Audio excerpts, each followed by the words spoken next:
Let the room go quiet for a moment because I am speaking, and today my voice does not come softly.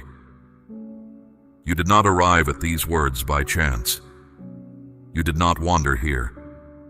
I brought you, and I brought you now, because there is something I will not let you carry one more day without hearing me say it out loud.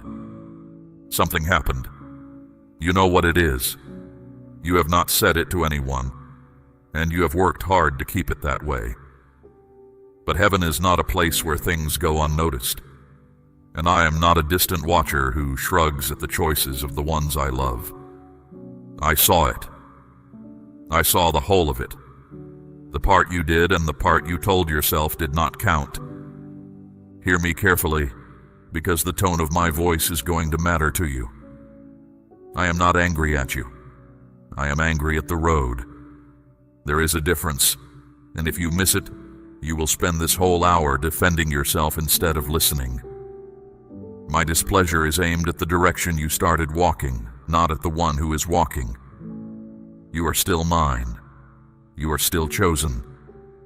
And you are still standing close enough to my voice that I can call you back before the distance gets wide. Let me tell you how I know you have not forgotten it. Since that day, something inside you has not settled. You have gone about your ordinary hours. You have spoken to people. You have laughed at the right places. And underneath all of it, there has been a weight that will not lift. You have blamed it on tiredness. You have blamed it on the pressure you are under. You have told yourself it will pass on its own. It was not tiredness. That unease was mine. I put it there on purpose. It is not there to torment you, and it is not there to make you hate yourself. It is a signal, the same way pain in the body tells a person that something needs attention. I did not send it to punish you. I sent it so you would stop and look. But instead of looking, you turned up the noise. You filled your hours with anything that would keep your mind busy. You stayed near people who would never ask you a hard question. You avoided the quiet, because in the quiet you can hear me, and you were not ready to hear me. That is what troubles me more than the choice itself. The choice was one moment. The silencing has gone on for weeks. I want you to understand what I mean when I say this was seen. There was a king who took what was not his and arranged his life so that no one would ever know. He went back to his throne. He judged other men's cases. He held his position as though nothing had happened, and I sent Nathan to stand in front of him and say 4 words that undid everything he had built around his secret. You are the man. I did not send that prophet to end him. I sent him to save him because a covered thing does not heal. There was another who heard my calling and got on a ship going the other way. He paid the fare himself. He went below deck and slept, and the sleep of a man running from me is never rest. The storm that found him was not my rejection. It was my pursuit. I would rather shake the sea than let him sail quietly into a life I never meant for him. That is what this is. This is the storm and the prophet and the hand on your shoulder all at once. Not to end you, to stop you. You have been telling yourself that what you did was small. Let me answer that honestly. The act may have been small. The direction was not. A road that bends by 1 degree looks almost straight at the start, and 100 miles later it has taken you somewhere you never chose. I am not correcting the step. I am correcting the bend, while it is still 1 degree. I know why you did it. I want you to hear that, because you have been bracing for me to accuse you, and I am not going to. I know the pressure you were under. I know what you were afraid of losing. I know how tired you were of waiting for me to move, and I know the moment when you decided you would just handle it yourself. I saw the whole chain of it. None of it surprised me, and none of it changed what I feel toward you. But knowing why you did it does not mean I will pretend it did not happen. Love that only comforts is not love. A parent who never corrects is not kind, only absent. I am speaking sharply because I am close, not because I am far. Here is what is at stake, and I want you to hold this without flinching. There is something I have been preparing for you. You have prayed about it. You have spoken of it out loud only a handful of times, and only to me. It has not been taken from you. Hear that clearly. It has not been given to someone else, and it has not been canceled. But it is waiting on a road you are not currently walking, and I will not carry it over to where you are, because where you are is not a place I want you to stay. So this is not the sound of a door closing. This is the sound of a door still open, with a voice on the other side of it telling you to move while there is time. Doors do not stay open forever, not because I grow impatient, but because a heart that ignores my voice enough times stops being able to hear it, and I am telling you plainly that yours has already begun to grow harder to reach. You felt something when I said that. Do not push it down. That is not fear. That is your own spirit agreeing with me. Say your amen out loud if these words are finding you where you actually live. There is more I need to show you, and some of it will be harder to hear than what I have said so far.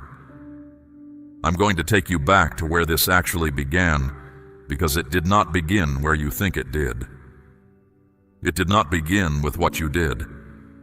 It began much earlier, in a place no one else could see, in a room in your mind where you let something sit down and make itself comfortable.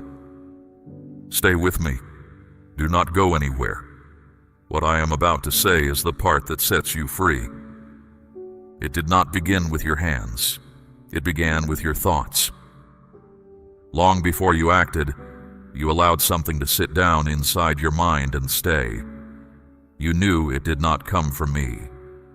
You recognized that the moment had arrived because you have walked with me long enough to know the difference between my voice and a voice that only sounds like it.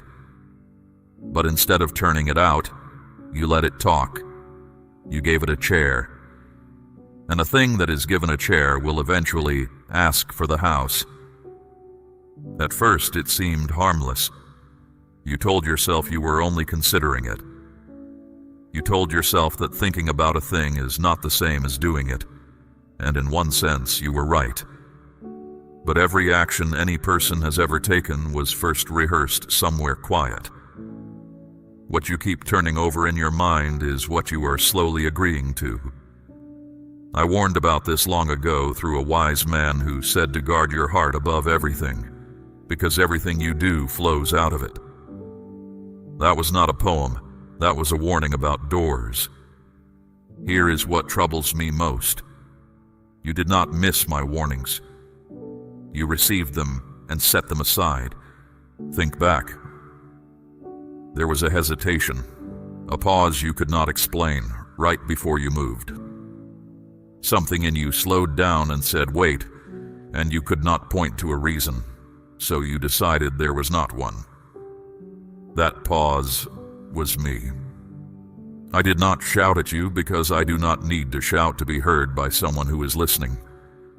I spoke the way I spoke to Elijah in the cave, after the wind and the earthquake and the fire had all passed by. Not in the roar, in the low, quiet voice that only reaches a person who has gone still. You were not still, so you pushed past it. Then there was a second time. A conversation you should have ended and did not. A place you should not have gone back to. A message you should have left unanswered. Each time the pause came, it came a little fainter, because a signal ignored grows quieter. That is not me withdrawing. That is what happens to any sense that is not used. The eye adjusts to dim light and forgets what bright looked like. Your spirit did the same thing, and that is how a person who once flinched at something ends up shrugging at it. I am not telling you this to shame you. Shame is not correction. Shame tells you that you are the problem, and it leaves you sitting in the dirt too heavy to stand. Correction tells you that your direction is the problem, and it puts a hand under your arm and lifts. Regret can teach you. Shame will only trap you. One will move you forward. The other will keep you exactly where you are while pretending to be holiness. Do not confuse them, and do not let anything convince you that staying low is the same as being sorry. Now let me say something that goes deeper than the act itself, because if I only correct the surface, the same thing will come back wearing a different face. What happened was not only disobedience, it was distrust. In that moment, you believed your own judgment more than mine. You looked at your situation, you looked at how long you had been waiting, and you decided that my way would not get you there. So you took a shortcut. You thought your understanding would protect you better than my guidance would. That is the root, and until it is dealt with, every branch will grow back. I told my people once to trust me with all their heart, and not to lean on their own understanding. I did not say that because human thinking is worthless. I gave you your mind. I said it because your view is small and mine is not. You can see the corner. I can see the whole road. When you lean on what you can see, you will always build for the corner and be surprised by the turn. There was a king who was given a clear instruction before a battle and carried out most of it. Most. He kept back the best of what he was told to destroy, and when the prophet came to him, he was standing there full of explanation. He said he had obeyed. He said the people made him do it. He said the part he kept was going to be used for worship anyway. And he was told the thing I want you to hear now. Obedience matters more to me than offering. Partial obedience is not obedience. It is negotiation. You have been negotiating with me, not out loud, but in the small print of your choices. You have been keeping back a portion and calling the rest surrender. If you are ready to stop hiding, let me hear you say it. Amen.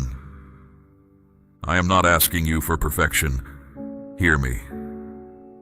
I have never asked any person for perfection, and I did not start with you. What I am asking for is honesty. Bring it into the open. Say it plainly without softening the edges, without the version you have practiced where it sounds smaller than it was. A thing that stays hidden keeps its power. A thing brought into the light loses it. That is not a punishment. That is how healing has always worked. And when you bring it, you will not find what you are expecting. You have been imagining a courtroom. You have been rehearsing your defense. But the father in the story did not wait at the gate with a list. He saw his child while that child was still a long way off, and he ran. The son had a speech prepared and never got to finish it. That is what is waiting for you, and it has been waiting the entire time you have been hiding. There is mercy here, not because you have earned it back, and not because enough time has passed, because of who I am toward you. But mercy that is offered and not taken does nothing, and I am telling you that the time to take it is now, while your heart is soft and your mind is awake. Delay does not keep the offer warm. Delay only makes the same step harder to take tomorrow than it is today. So do not harden yourself against this. Do not tell yourself I must be speaking to someone else. You knew this was for you before I was 3 sentences in. Now that you have turned, there is work to do, and I will not pretend otherwise. Turning back to me is the beginning, not the whole of it. A person can be sorry and still be standing in the same room that made them sorry. Repentance is not only a feeling in the chest. It is a change of address. It means you stop returning to the place where the thing happened, and you stop keeping company with what caused it, and you do that even when it costs you something. There is something in your life right now that has to be released. You know exactly what I am naming. It might be a habit that has quietly become a comfort. It might be a way of thinking about yourself that you have carried so long you mistake it for truth. It might be a connection with someone who has never once pushed you toward what is good. You have felt the pull to let it go before, more than once. And each time you found a reason to keep it a little longer. That hesitation is the delay you have been praying against. You have been asking me to open something new while your hands are still full. I do not force my provision into a space that is already occupied. I will not overwrite what you are choosing. You must decide what stays and what goes, and until you do, the room stays as it is. My child, I am asking you to place a portion of what you have, something of real weight, upon the altar of this work, as gold laid on the scales of this calling. Let it be a seed sown into deep water, an offering set on stone, not held back in fear. This is proof that your trust rests in my hand to provide, and that your heart no longer clings to lack. What you release in faith does not leave your life. It moves ahead of you, into the harvest I am preparing. Letting go has always been the hard part, and I have never asked anyone to do it without going before them. A widow in a time of famine had enough flour for one last meal, and I asked her for it first. That sounds cruel until you see what happened next, because the jar she emptied never ran dry again as long as the drought lasted. She did not lose her last meal. She traded it for a supply she could not have arranged for herself. That is what release looks like in my hands.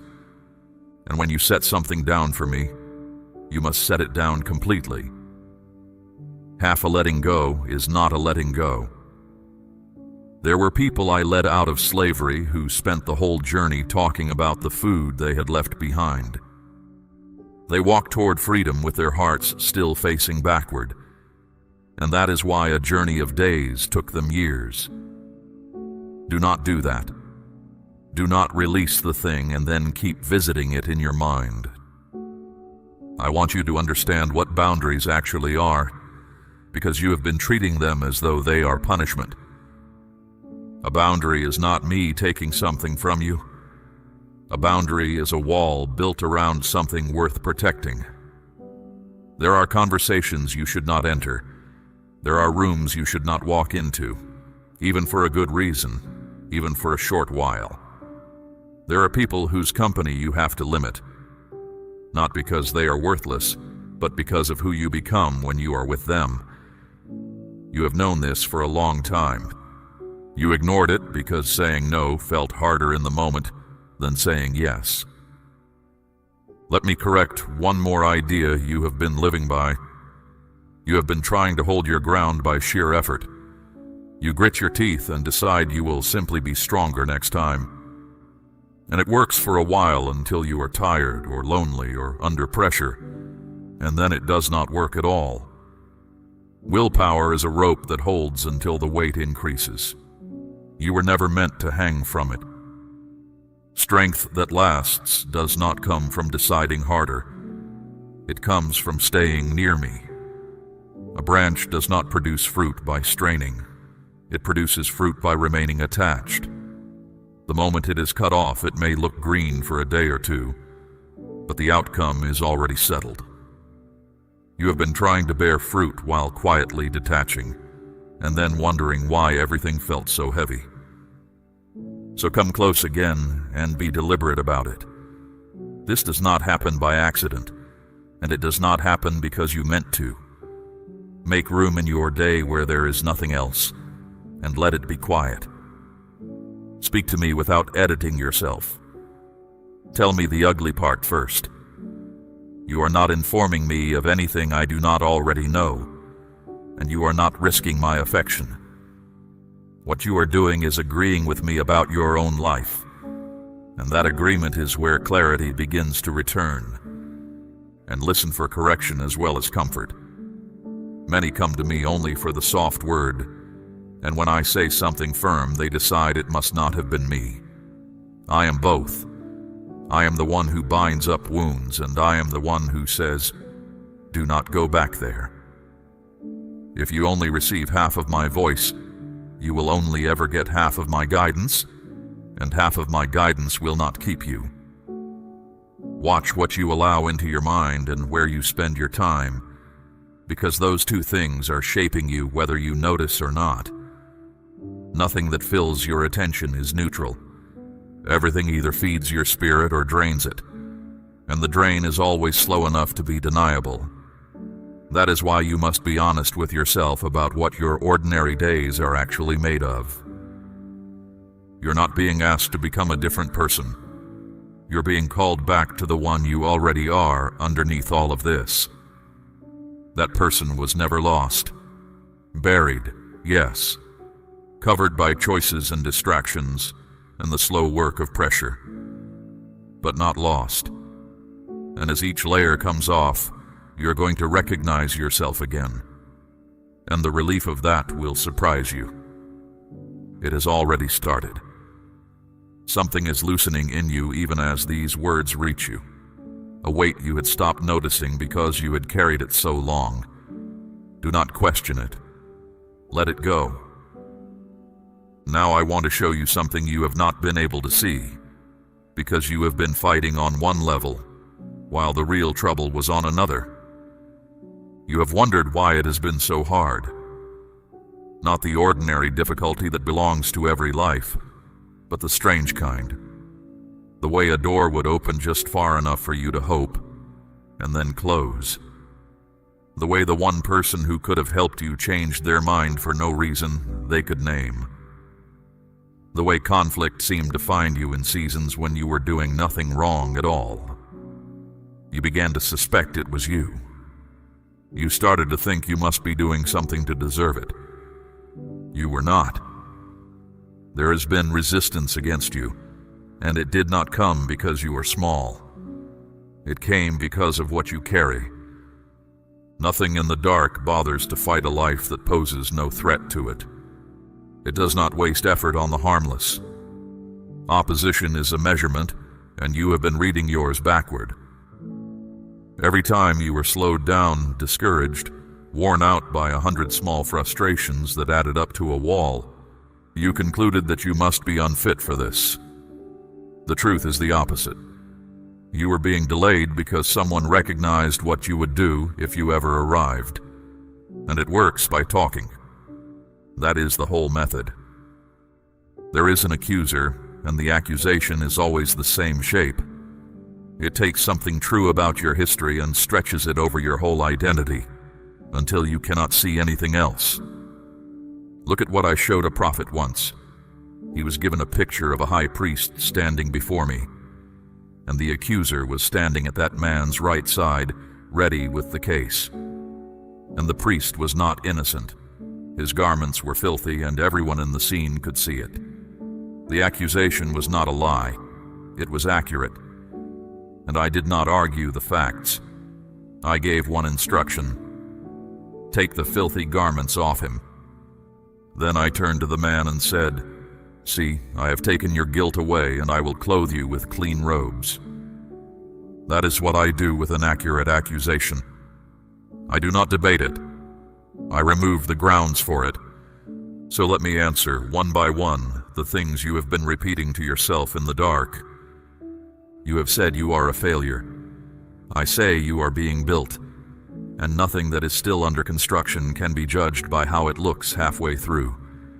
You have said you have wasted too much time.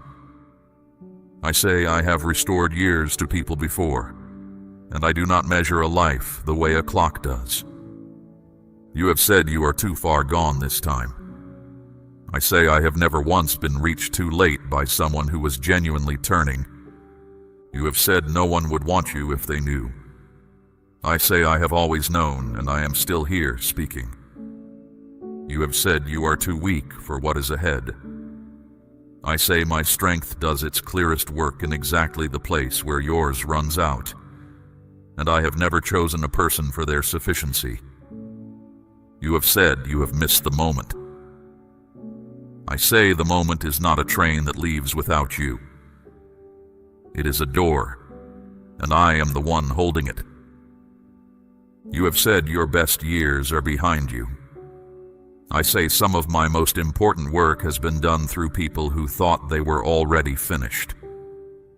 You have said that after what you did, you cannot possibly be used. I say the man who denied me 3 times by a fire was preaching to thousands within weeks, and I put him in charge of feeding my people while the memory of that fire was still fresh in his mind. Which voice are you going to keep listening to? One of them has been talking to you for years and has never once made you stronger. It has never given you a plan. It has never brought you peace. It only narrows. That should tell you where it comes from, because everything I say to you opens a door somewhere, even when it stings. I want you to notice something about the correction I have given you today. It was sharp, but it did not touch your worth. Not once. I said your road was wrong. I never said you were worthless, and I never suggested you should quit.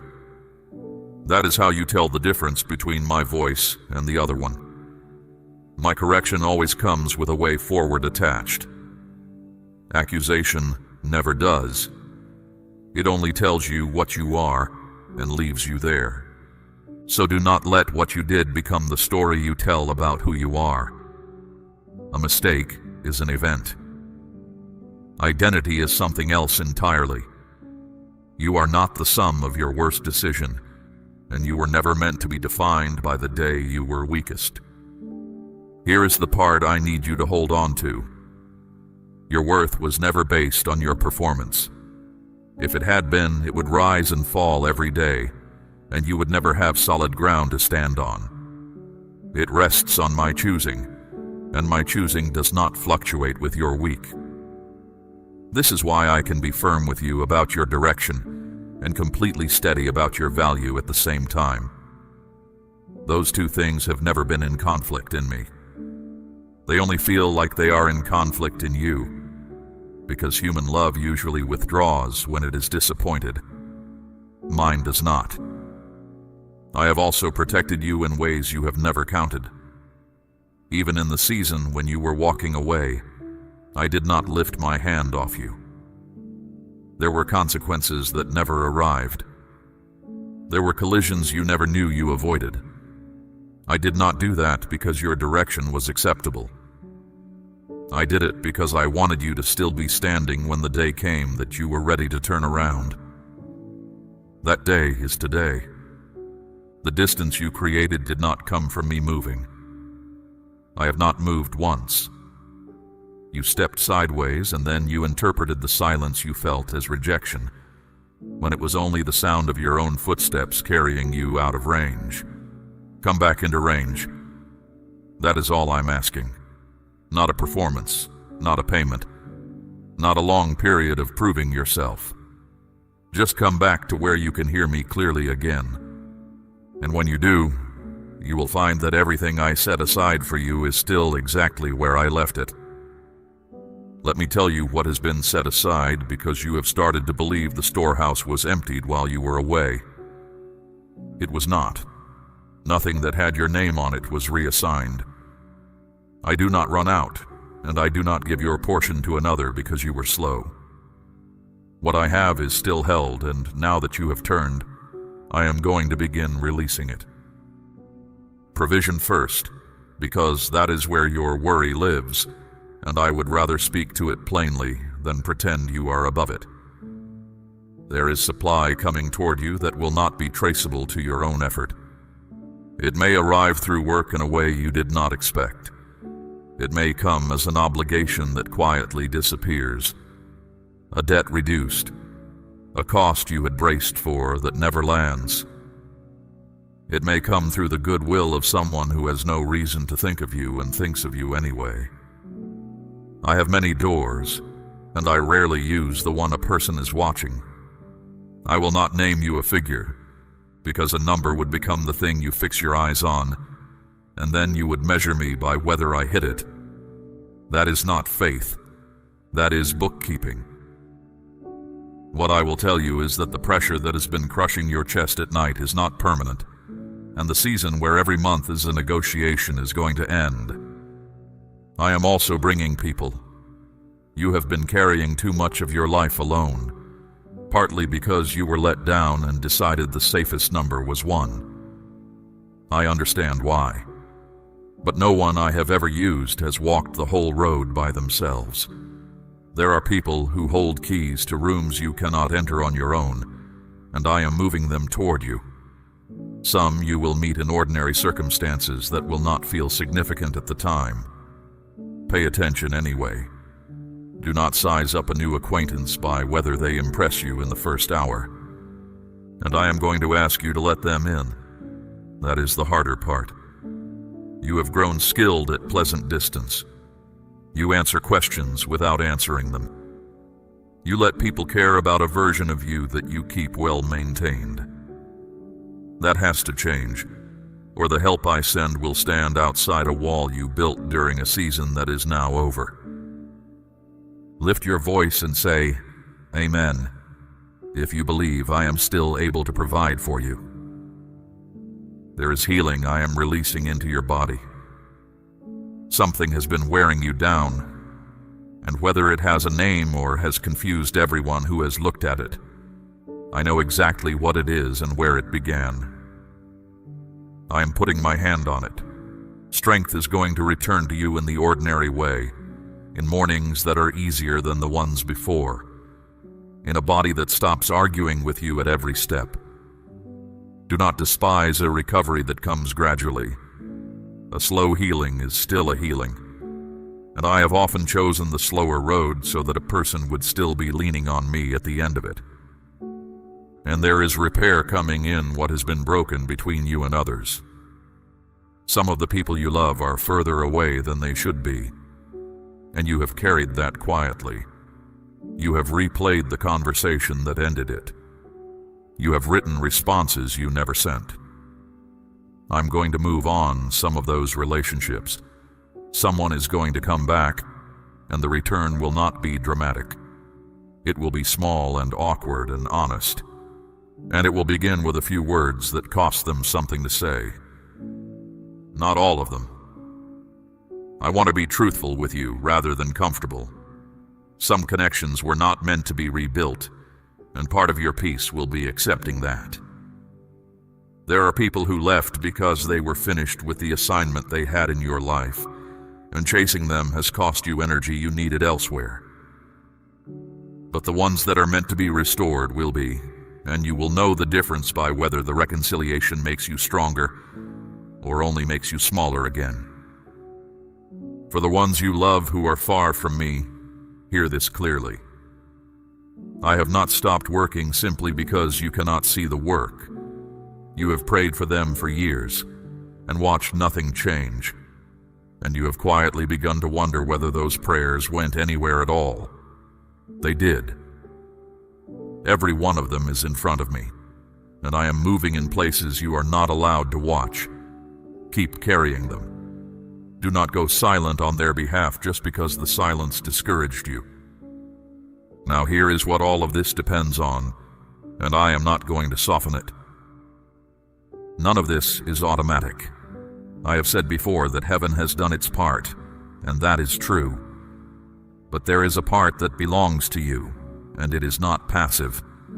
Provision that is prepared still has to be picked up.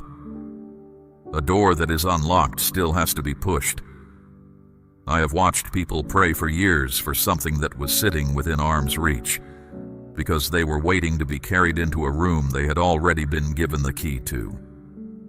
Look at how it has always worked. Abraham was told to go before he was told where. Moses was told to lift his hand over the water while the water was still solid in front of him, with an army closing behind. Peter got out of the boat before the surface held him, not after. In every case, the step came first, and the ground came second. That order has never changed, and it will not change for you. So when I begin to move, you must move with me. When the opportunity comes that is slightly too large for you, do not stall until you feel qualified. You will not feel qualified. That feeling arrives long after the obedience does, if it arrives at all. When the conversation comes that you have been avoiding, have it. When you sense me saying go, do not wait for a second confirmation that I have already given you 3 times. You have been asking me for change. I am telling you that change requires you to change. You cannot hold on to everything that pulled you off course and expect the road ahead to look different. That is not how any of this works, and I would be lying to you if I said otherwise. But if you will move, I will meet you. I always have. Now let me teach you how to stay here, because coming back is one thing and remaining is another. You will be tested, not because I enjoy testing you, but because anything that has not been tested is only a good intention. Within days, something is going to present itself that looks very much like what you just walked away from. It will arrive dressed differently.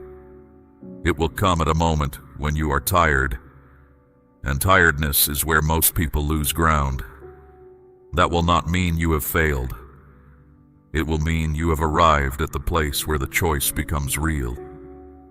In that moment, remember how it felt to be out of step with me. Do not reason with it. Do not weigh it. The mistake most people make is believing they can examine a temptation safely, as though looking is a neutral act. It is not.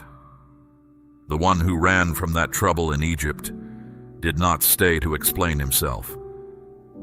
He left his coat behind and got out of the room. Sometimes wisdom looks like a conversation. Sometimes it looks like leaving quickly and not being embarrassed about it. Learn to catch the drift early. It never announces itself.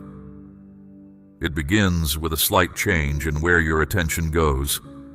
A small compromise you would have refused a year ago. A quiet decision to skip the moment you usually spend with me because the day was full. None of those are dramatic. That is precisely why they work.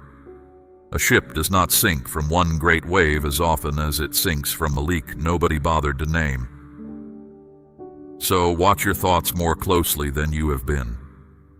Not with fear and not by turning your mind into a courtroom where you interrogate yourself all day. That is exhausting, and it is not what I mean. I mean, notice what arrives and deal with it while it is still small. A thought turned away in the first minute costs almost nothing. The same thought turned away after 6 months of hospitality will cost you something real. Be honest about your emotions too. Your feelings are not your enemy. I gave them to you and they carry information, but they are not reliable guides because they change faster than the truth does. If you decide based on how you feel, your direction will change with your sleep and your circumstances and who you spoke to last. Anchor yourself in what is true and let your feelings follow. They will eventually. They usually arrive late. And filter the voices around you. Some who speak into your life mean well and simply do not understand what I have asked of you. Their advice will be kind, sincere, and wrong for your road. Others do not have your good in mind at all, though they would never say so. Not every voice has earned your attention. Measure what you hear against what you know of me, and let the rest pass by without needing to argue with it. Some will not understand the changes you are making. Expect that. When you stop doing what you used to do, the people who knew you in that pattern will feel it as a judgment, even when you have said nothing. Some will test whether you really mean it. Do not explain yourself endlessly. Your alignment does not require their approval, and it will not survive if it depends on it. Guard your focus as well, because distraction is the quietest thief you will ever meet. It does not take anything from you in one motion. It takes your hours in small pieces, and at the end of a year you cannot account for where they went. Not everything that demands your attention has any right to it. You are allowed to let things pass without responding to them, and you will need that freedom more than you think. And when pressure comes to decide something quickly, remember that you are not required to answer immediately. Very little that is truly for me needs a decision in the next 10 seconds. Urgency that will not survive a pause is usually not urgency at all. Take the pause. It has already saved you more than once. Now, about patience, because this is where you have struggled most. You want it now. You have always wanted it now. And I have often taken longer than you thought reasonable, and you have interpreted that delay as absence. Some things cannot be rushed without being ruined. A thing that grows quickly is usually shallow, and shallow things do not hold up under weight. What I am building in you needs to hold weight, so it is taking time. You have been so focused on the large moments that you have overlooked where your life is actually decided. It is not decided in the crisis. It is decided in 100 ordinary choices that nobody sees. Who you are when the room is empty is who you actually are. What you do when there is no one to notice and no consequence for slipping, that is the real measurement, and I am the only one taking it. Trust is built the same way, not in one grand act of faithfulness, but by being the same person on the 40th day that you were on the first. That is what I am developing in you now, and it is why I am not in a hurry. I am preparing you to be trusted with more, and more requires steadiness, not enthusiasm. Do not let this settle into forgetfulness. That is the real danger ahead of you. Not that you will rebel against what I have said today, but that in a month it will have faded into a nice memory of a moment you once had. Words that are not put into practice have a short life. Keep this. Return to it when you are about to make a decision and cannot see clearly. And stay humble as you grow. There is a particular kind of falling that only happens to people who have been doing well, and it comes from the quiet assumption that they no longer need guidance. Strength that forgets where it came from is fragile. Stay attentive. Stay close. The day you decide you have this handled on your own is the day the drift begins again, and it will begin exactly the way it began last time, in a small room nobody could see. There is one more thing I need you to understand, and it is the reason I spoke so strongly today. This was never only about you. You have been living as though your choices land inside a closed circle, as though the only person affected by your direction is the one making it. That is not true, and it has never been true of anyone. There are people attached to your obedience. There are moments that will not happen unless you are standing in the right place when they arrive. When you drift, the delay is not only yours. Something waits. That is why my voice carried weight today. Not because I am difficult to please, but because your life is load-bearing, and you have been treating it as decoration. You are also going to be able to help someone with this. Not yet, and not by making a speech about it. But there is a person who will come to you at some point, carrying something they cannot say out loud, convinced they have ruined everything.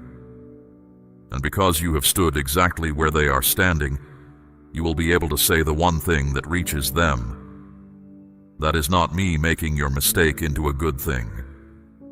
Your mistake was not good. It is me refusing to waste anything that happens to a life I love. So do not despise what this cost you. Learn it thoroughly, so you do not have to learn it twice. Let me tell you what you can expect as you keep walking this direction.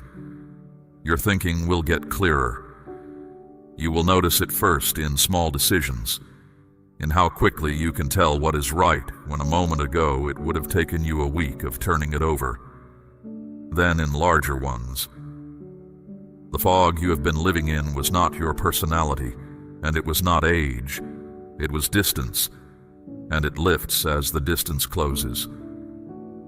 You will find that things which used to have a grip on you begin to lose their pull.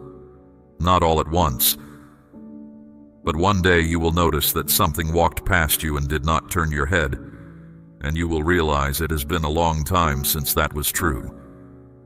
That is not you becoming stronger by effort. That is what happens when a person is properly connected, and you will begin to hear me more easily.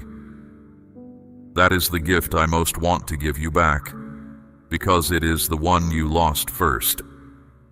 The quiet voice will get clearer again. You will catch the hesitation before you act instead of remembering it afterward. That sense is being repaired in you right now, and if you protect the quiet in your days, it will keep sharpening. There will still be hard seasons.